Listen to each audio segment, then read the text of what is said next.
just arrived at an estate sale, and here's the sign to prove we're in the right place. As usual, I've parked really far away.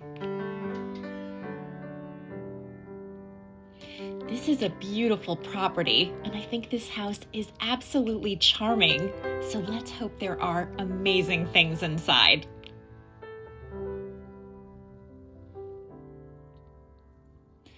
Okay, we're entering in.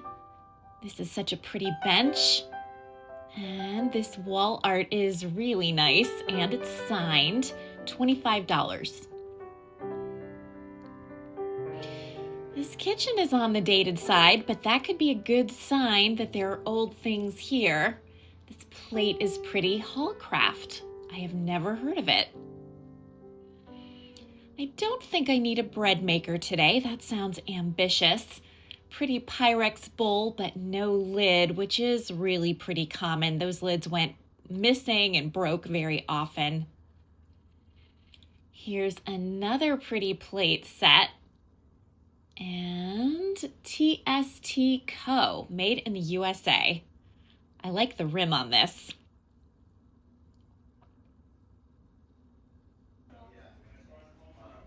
We have some pretty Corningware. I'd get the tray if it were $5 instead of $10. And these are for tea bags, very cute. I'm slightly obsessed with this sink. Look at the logo inside it. It has such a French farmhouse feeling. These are pretty corn on the cob holders. No back stamp though. We're walking into the next room now. I think maybe this was the dining room. It's hard to tell. There's some pretty things here on the ledge of the bay window. It's a pretty bowl. Oh, big old chip on the bottom. We don't want sad friends today. This is a pretty basket. Oh my goodness, this is so heavy. I don't think I would dare ship this, but I do think it's lovely. I can't quite read the price in that, but I definitely don't want to ship it. And there's some really pretty planters here. I like this soft green color, and the shape is awesome. This is Hager. That's a brand I like to pick up, but I see a little chip and the staining inside, which might come out, but I think I'm gonna pass because of that imperfection. This is cute. I like the braiding on it. And this is pretty too. This looks like the Hager one I just saw for $5. Yep, same thing, $5. But again, I'm seeing some dings. These glasses are so pretty. I love the colors. It's a nice big set. I think it's $30 for the purplish toned ones and $45 for the reddish toned. They are such a pretty shape. I like the thumbprint design in the base, but too expensive for reselling. And these are really pretty as well. I like the shape of these too. And we have a nice set over here. Let's see what this says. This is, I think that says Royal Dalton, Glen Alden. Not familiar with that pattern, but it is very pretty. And there are a lot of pieces here, $60 for the entire set.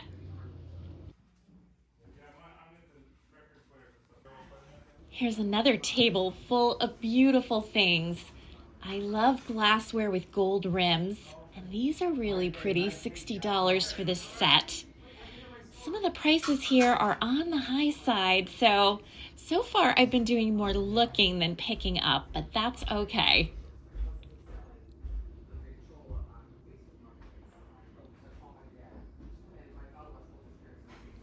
Interesting print. I think that's a Sargent reproduction. And there's some wall art right in the corner that's so pretty.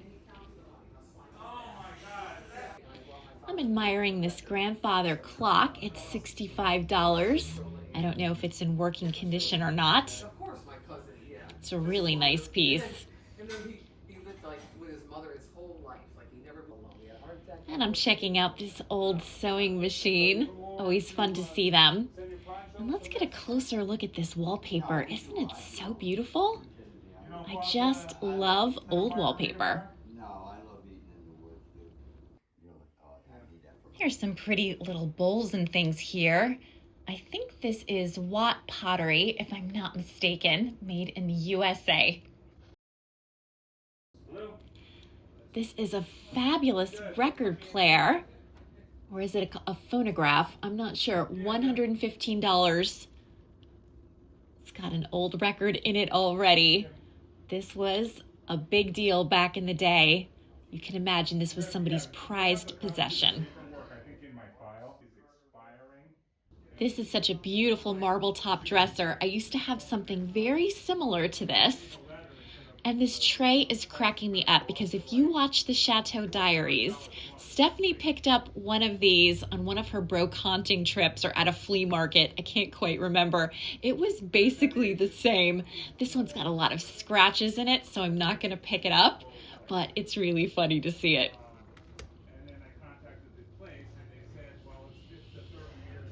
Lovely toll tray for $10. I absolutely adore toll trays, but they're not fast sellers for me, so I'm going to leave this one. I'm admiring this beautiful lamp. It's got some condition issues, and so does the shade. $25 is definitely more than I would pay for that, but I like it. And we have a platter here, nice green rim, no back stamp.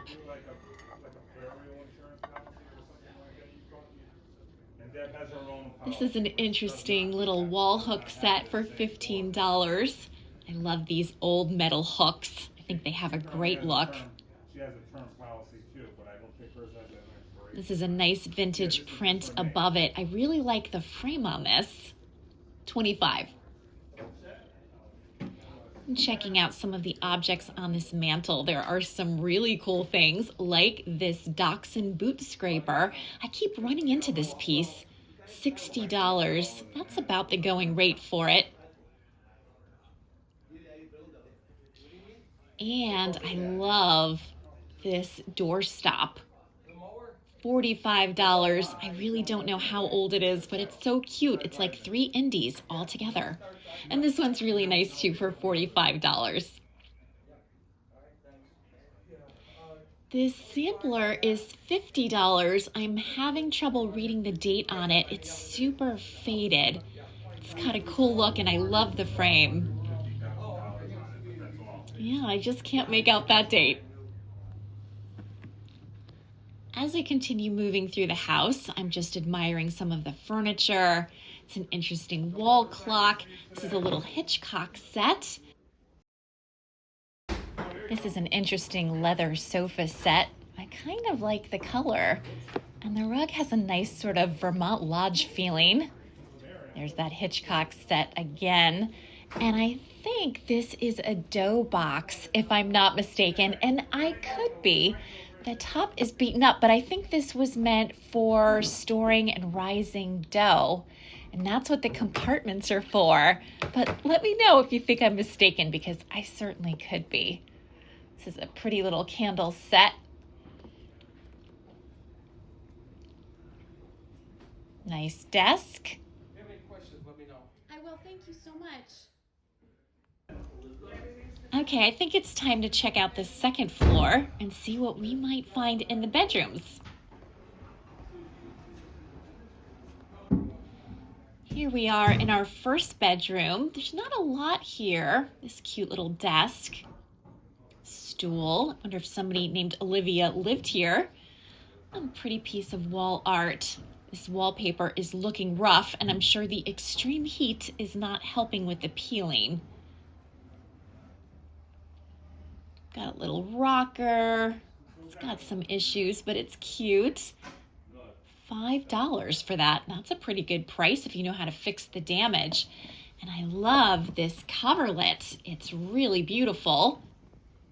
I don't see a price on it. I'm going to ask. Let's check out the next room. I'm seeing an interesting dresser with attached mirror in the corner, but this is a Franken dresser, and I'm calling it that because of its mismatched handles. So you can see these are beautiful, and I'm assuming they're original. But when you get down to the bottom, there are some hasty replacements, and you can still see the hole where the original handle was. So they must have fallen off and got replaced by these. There's a little damage in the corner here. Yep, some dings on the top, but it's still a really pretty piece. They want $60 for it. All right, I think we're done upstairs and we can make our way out. All right, well, that turned out to be a pretty good stop. Definitely some challenges with some of the prices, but on other items, there was some dealing to be done. I love this stone wall, don't you? It's so New England. We'll make our way back to the car. I'm going to enjoy the beautiful drive. It's so wooded and lots of lovely landscape. So I'm just going to amble on through it. I might stop for coffee. We'll see how it goes. And of course, as always, when we get home, I will show you my finds.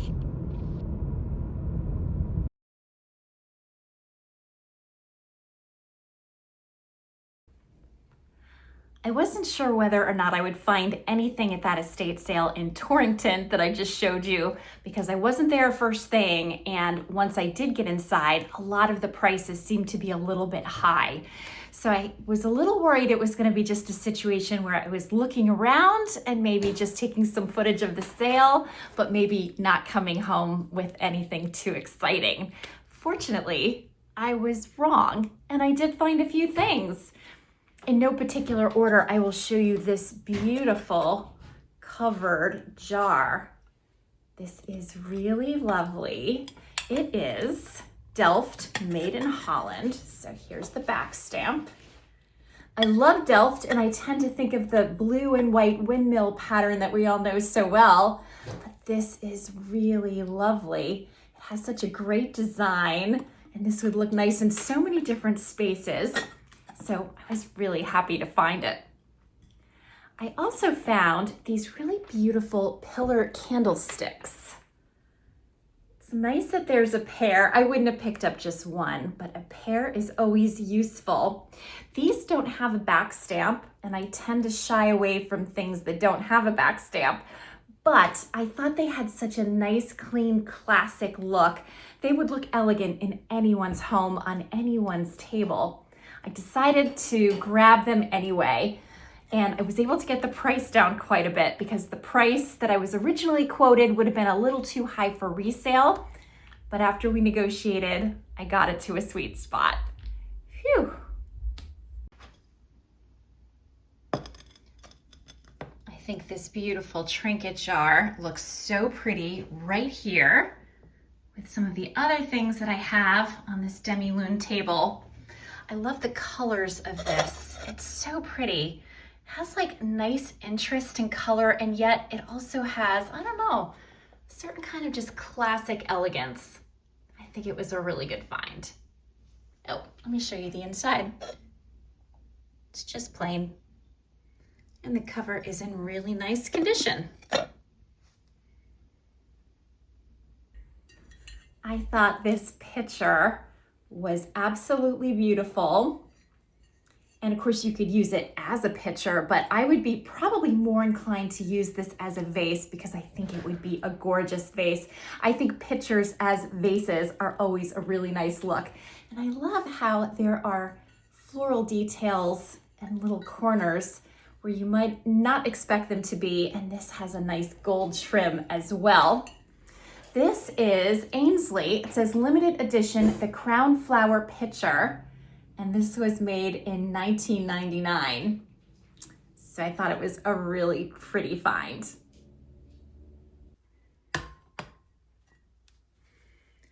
I think this picture looks really pretty with the faux tulips. Real flowers would be even better. But I hope this gives you a sense of what I meant when I said that even though it's a picture And it could be used as a fabulous pitcher. In fact, I use pitchers when I serve brunch. I put orange juice in it and I think it really elevates the table. But I think they make gorgeous vases as well. And when you have limited space in your life, it's always great when things can serve more than one purpose. I'm just noticing the little Ainsley crown logo here in the base. I didn't pick up on that before. But I think this has lovely colors and such a pretty, elegant shape.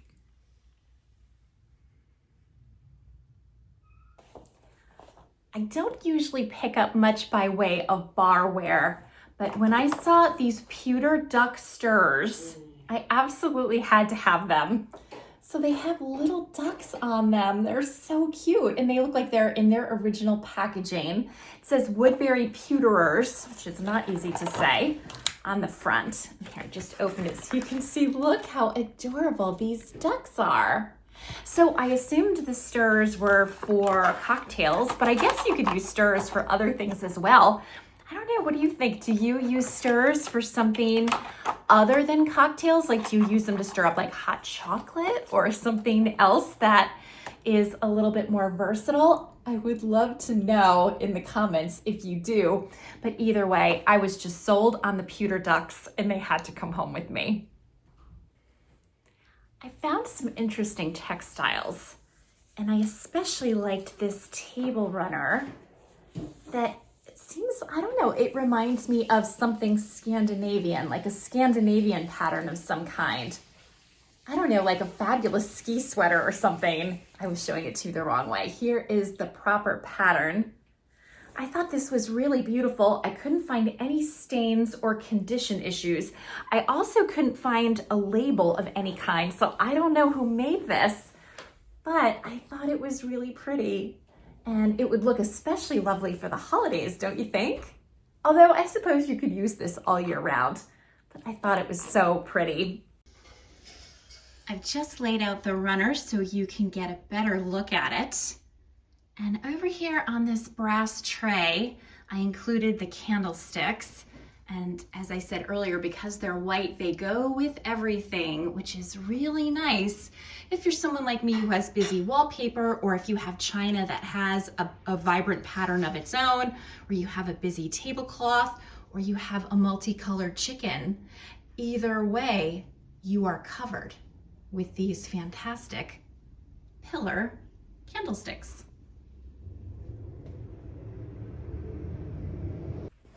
I also found this wool rug that has a great pattern to it. So I'm gonna back up and try to show you. This is it. And again, has a nice kind of cozy skiing sort of feeling. I neglected to show you the back stamp to this rug. Where is it? It is right here.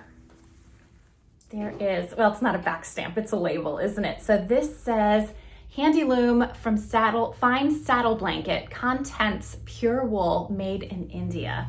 So I guess it's not a rug, it's a saddle blanket. If I read the labels in advance, I would know what it is I'm showing you. But I digress. Here is a better look at what I now know is a saddle blanket. This is really beautifully made. It's 100% wool, as the label has told us. It has these interesting little ends that must serve some kind of purpose, maybe gives it more heft and stability. I did notice some discoloration over here on the ends, so that's unfortunate, but I'm not going to classify this as a sad friend because I still think it has great potential for use in somebody's home. I found this gorgeous vintage coverlet in the blue pattern, and I thought this was stunning. It's not in absolutely perfect condition. It's got a couple of little issues. I'm gonna put this on the bed so you can really see it properly, but I thought it was a fabulous find. I like this style of coverlets, particularly when it's in this navy blue pattern. It's got such a great old-fashioned look. Well, I've just put the coverlet on the bed and it looks beautiful here. I have a queen and I would say this is a good size for a queen and could maybe even, I don't know, could this accommodate a king? Yes, yeah, this might even be a king. It's hard to say exactly, but especially if you had a dust ruffle or something underneath, this would be perfect, I think, for a queen and possibly a king. I want to give this a good wash. But it's in pretty nice condition. I can see there's like a little stain here. There's a little hole here. And there's a hole, let's see, there's a rip here. So, I mean, certainly issues, but you never find something like this entirely pristine. I'm seeing some more right here. So if I decide to list this, I will definitely want to point out any flaws, but I am honestly loving this so much. I am not sure what I should do with it. And I have to also point out, this feels very substantial. Like it doesn't feel delicate like Licorice's claws could rip this, which is always a worry for me because she loves to lie on the bed and I'm fine with that. She can lie on the bed if that makes her happy because when she's happy, I'm happy. Right now she's on her own bed. You could see it's laundry day, so my sheets are here. And while I'm taking you in the bedroom, let me show you this fabulous new find that was given to me by Erica, who is a viewer of this channel. And she knew that I wanted a stairs basket. And this one is maybe the nicest one I have ever seen. I am completely obsessed with it. It probably won't live right here. It will probably go down to one of the other staircases, maybe the one in the main entryway once that's finished. But this is so great. It's beautiful in my opinion and also really functional because when you have a 3-story house, you often need to carry things from floor to floor. And this is such a great way to do it. So just my little aside. And Erica, if you're watching, thank you for the beautiful basket. And Licorice likes it too. I wish I could train her to do the laundry, but we haven't gotten there yet. Maybe someday. Anyway, back to the bed. I think this is beautiful, and my next stop will be to launder it. Hopefully it comes out okay. Wish me luck. I also picked up a few things I thought Eric might like, but I think it will be more interesting if he tells you about them himself. So Eric, while I was at the estate sale, I found some things that I thought you might like. I sent you some pictures and you confirmed that I should pick the items up. So can you explain now what these things are and what you plan to do with them? These are clamps. If I can get it to work right here. Sometimes this one's a little, let me try the big one. Okay. Whoa. That's how you would open them up. Okay. Obviously a little bit crooked here. Looks like a little bit of stress relief, maybe. Yeah, get them straight. And these are wood, yes? Yeah, out of wood. And you would do whatever you're doing, and you would, make it smaller. And then you would clamp. If you're gluing something together, you wanted it to stay stationary for a while for the glue to set up, this is what you use. They're still used now.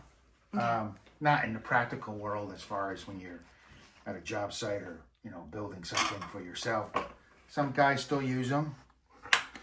The brand is Jacobson, I believe. There's some others that have better labels on them that you can read really different sizes for, they have today they have different size clamps for different size jobs. So there's probably the certain sizes here. Same company. Can I see the font so I can show everybody? This one looks really... Oh, there we go. There we go. Now we can see it. Yeah, and I think if anything, the font really got to me. The big ones don't have it. They don't have the label, the Jorgensen label. Only the small ones did. Yep. But when I saw these in the garage, they were all sort of clustered together, and I thought they were just so cool. Wooden handles. Let's see those wooden handles. Yep. Looks like hammered down little pins. Actually hammered down, tapped over to stay in. Looks like it was all done by hand. I don't think it was done by a machine. Okay. Now these big ones, I've never seen them this big before, but you really have to be you can do the, it's a slow way to close them or open them. Same logic between the small ones and the big ones. I don't see any names on here. No, the big ones didn't have names that I could see either. It does have a size. If you want to look close, you can see a 5 there. Okay. You see the 5? Oh, yeah, there it is. Yep. And so what do you plan to do with these? I'm going to put them in the barn, or maybe put them downstairs. Let's look at the last one here.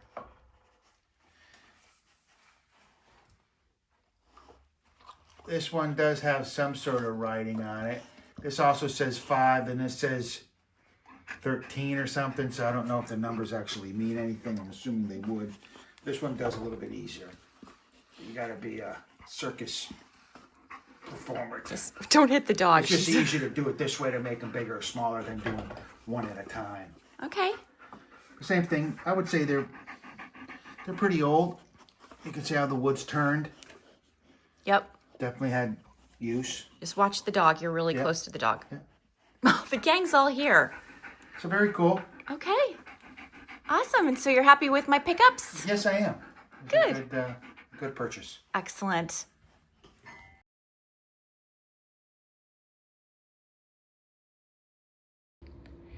Eric and I are taking a drive to West Haven, Connecticut, about a 35-minute ride from our house. It's something I like to do at least once every summer. Part of our tradition includes making a stop at Jimmy's of Savin Rock, a business that began in 1925 and continues to this day. And here's Eric, who has just had a hot dog and he's enjoying his steamers. This is what he always orders, and he enjoys this very much.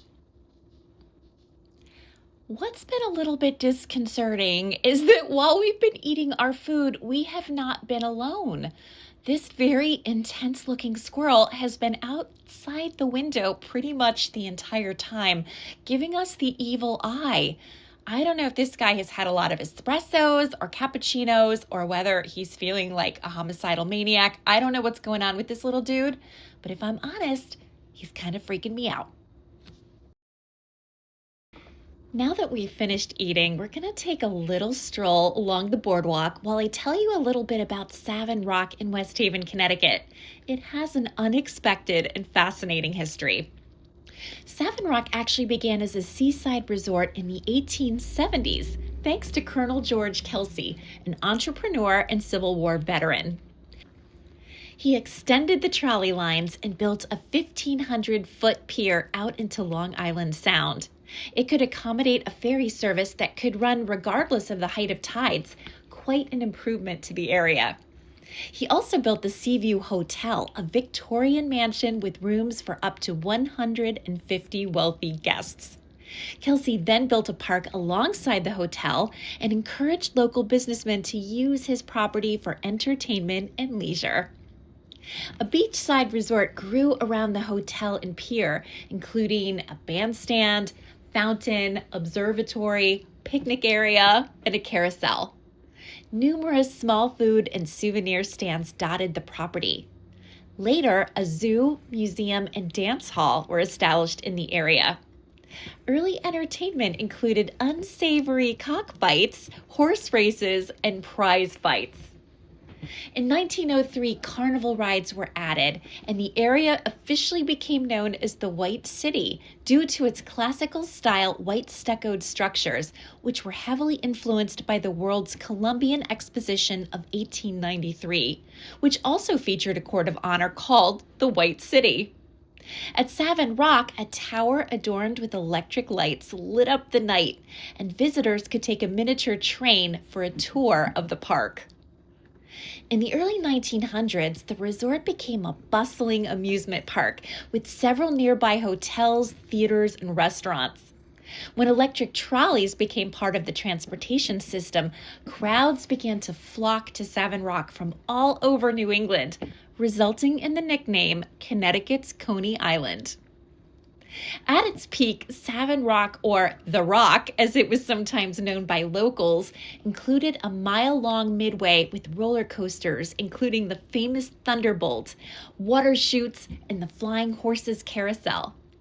There were bumper cars, fun houses, concerts, and marathon dances. Visitors enjoyed games and arcades, fun houses, and sideshows. Many locals fondly remember the mechanical fortune tellers and the Laughing Lady exhibit. The oldest ride was the Old Mill, built in 1904, and another popular ride was Shoot the Chutes, which was renamed the Mill Chutes. Other popular rides included the Jitterbug, the Virginia Reel, the Seaplane Swing, and far too many for me to list them all here. By 1919, the park, now known as Savin Rock Amusement Park, attracted 1.2 million visitors each year, which is frankly unimaginable to me as I stand here today. Popular attractions were continually added, including a new roller coaster, the Devil, and a fun house called Bluebeard's Castle. Bluebeard's Mouth was the entrance and exit, and it included tilt rooms, a floor with rollers, funhouse mirrors, and lots of air holes. In fact, my mother once remembered her skirt blowing up higher than she thought proper as she walked over an air hole. I always remembered that story for some reason. Savin Rock was also famous for its food, especially its hot dogs and split hot dogs provided by Jimmy's hot dog stand, which eventually evolved into the restaurant I showed you earlier. The Great Hurricane of 1938 caused massive damage to the park, and subsequent weather events also took their toll. But it's hard to pinpoint the exact reason for the park's demise. There had been periodic gambling raids going all the way back to the 1930s. There was a series of devastating grease and electrical fires that caused thousands of dollars in damage. Some people cite increasing crime as a factor, while others claim that the entire area just became increasingly run down, poorly maintained, and even unsafe over time. Local developers became interested in building shopping malls and apartment buildings, and honestly, the entertainment tastes of the public were changing as well. Whatever the reason or combination of reasons, the era of Savin Rock Park came to an end in the 1960s, long before I ever had a chance to see it for myself. But that doesn't mean I can't stroll the boardwalk as it stands today and imagine the glory days. I hope you enjoyed strolling down memory lane with me. Before we go, I think we need to take a walk down one of the piers that stands today. There's actually quite a few piers here, so we can get a sense of what it might have felt like back in the day when the first long pier was erected. Today, when you go down these piers, you tend to find a lot of people fishing off of them. And on days like today, when it's low tide, sometimes it's a very powerful seaweed scent in the air, but it's still really beautiful to look out on Long Island Sound. Eric and I have had so much fun walking and taking advantage of the last of our summer days. We've had a fabulous summer. I hope you've had a really good one too. It's not over yet, but there's no doubt that fall is in the air.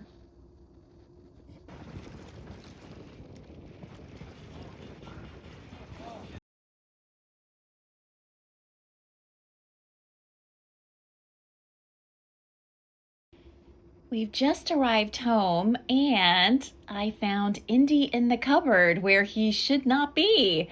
I guess he was having a little adventure and exploring the contents of this cupboard, which now we're going to need a little bit of a wash. This guy's lucky that he's so cute.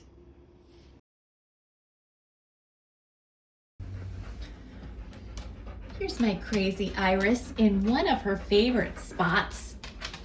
Right here by Licorish's food bowls and the radiator.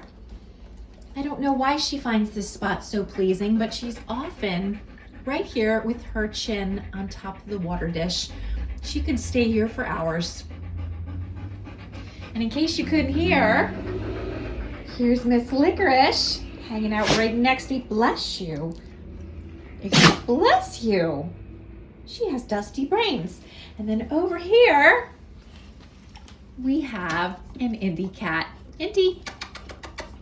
Indy, wanna say hi? Here he is.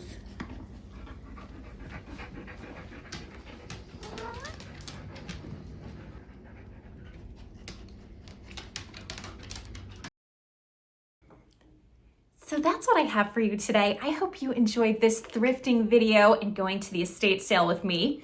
I hope you liked my finds. It wasn't a huge haul, but I think I got some special things, and overall, I'm really pleased. If you like this video, please hit like, please subscribe if you haven't already. Consider sharing this video with a friend if you know someone who might enjoy it. And more than anything else, have a fantastic day. See you next time. Bye for now.